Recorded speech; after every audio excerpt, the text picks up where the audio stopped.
Hi, and welcome to my course on how to move and live abroad. As I give the introduction to this course, you're going to see different photos and videos taken from my travels. All of these pictures and videos were taken by myself or by my wife. And these pictures and these videos will be divided up by different continents that we've traveled to. As you'll see, we've traveled to 3 different continents. We've lived on 3 different continents, I should say.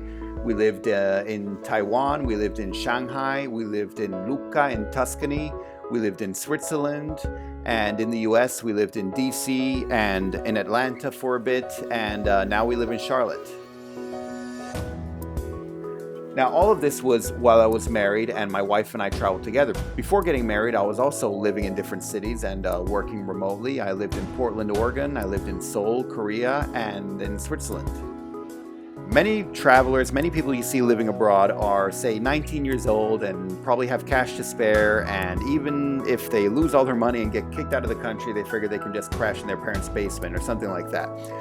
Many of us don't have that luxury. Many of us are married and we're building a life, and we don't have a parent's basement to crash in if everything goes south. Having said that, I still do believe that everyone should be able to live somewhere else at some point in their life. Now granted, maybe moving just to the other side of the river in your city would be easier, but if you're going to live somewhere else, why not make it your dream location? If you want to live in Bali, or in Paris, or in Peru, or in Cape Town, or in Sydney, or wherever it might be, if it's your dream city, then it's something worth fighting for. So this course helps you with everything you have to go through, and you can learn from what I've learned, and you can also learn from my mistakes so you don't make them. Here's what you will learn briefly in this course. First of all, you're going to get help picking which country to go to. You might already have a dream country or dream city or dream location in mind, but if you don't, or if you're wondering between various different locations, we'll discuss the pros and cons of various different places compared to where you live currently. After that, we'll touch upon your life back home. Presumably, wherever you live now, you have some sort of life. Maybe you have friends, you have a job, you have furniture, you have possessions, you have a whole life. And so what do you do with this life back home? You can't just leave your possessions there, you can't just forget about it, but you have to do something with it. And then you still need to prepare stuff before you go. You can't just pick up and go right away. And so we discuss what you need to prepare in terms of money, in terms of your life and your future location, in terms of your possessions, etc., etc. After that, we'll talk about what to do once you get there and the various things to take care of and to be careful about and to keep in mind. And after that, there are a list of tips and tricks that I've come up with or that I've encountered over the years that I thought I should share with you.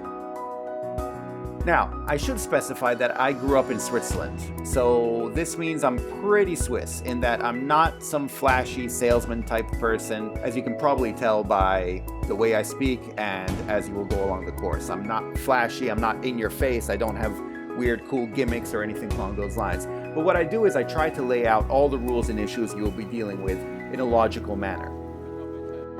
And that's what I tried to do here. In fact, the list of topics we cover, if you notice, are pretty much chronological, in the order that you'll encounter them as you confront this issue of moving abroad.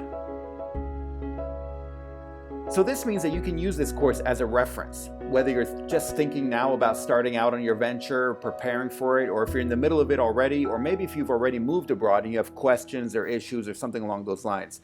Hopefully these lessons can always serve as reference. And at the same time, if you want to stop talking about this and actually make moving abroad a reality, then you can follow my step-by-step instructions in this course. Now, you'll have to forgive me, I'm a translator and a linguist by profession, and so I wanted to talk about travel per se. And travel the word. Travel the word comes from, now, for those of you who speak Spanish, you'll know the word trabajo, or travailler in French, or travail even in English.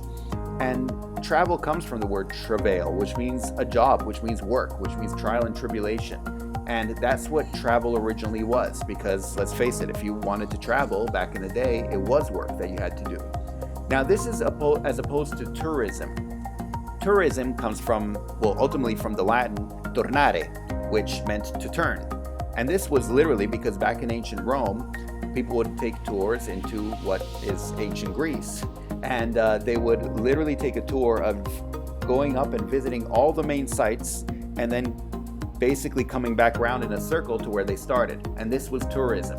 And still today, if you think tourism, buses, if you think tour guides, if you think tour groups, if you think things along those lines, tourism is pretty much that. It's very passive, and you kind of do a tour or a turn of all the main sites, and then you come back to your hotel or whatever it is.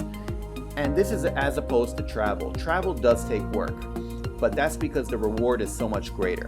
With travel, you actually get to experience a new place, a new city, a new country, and you get to experience how it is to live there, what the locals are going through, and you get to open your mind a bit more and experience a bit more of the mentality there. So it does take a bit more work, but it's exponentially more rewarding.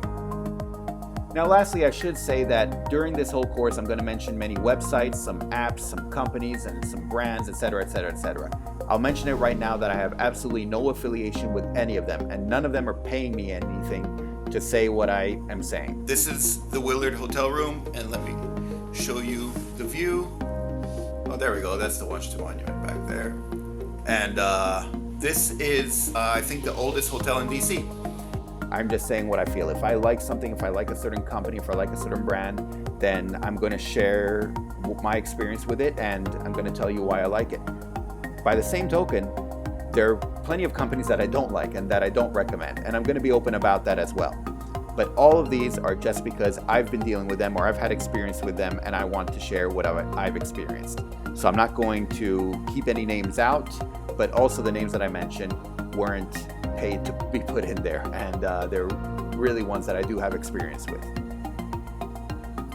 Having said that, without any further ado, I will let you get on with the course.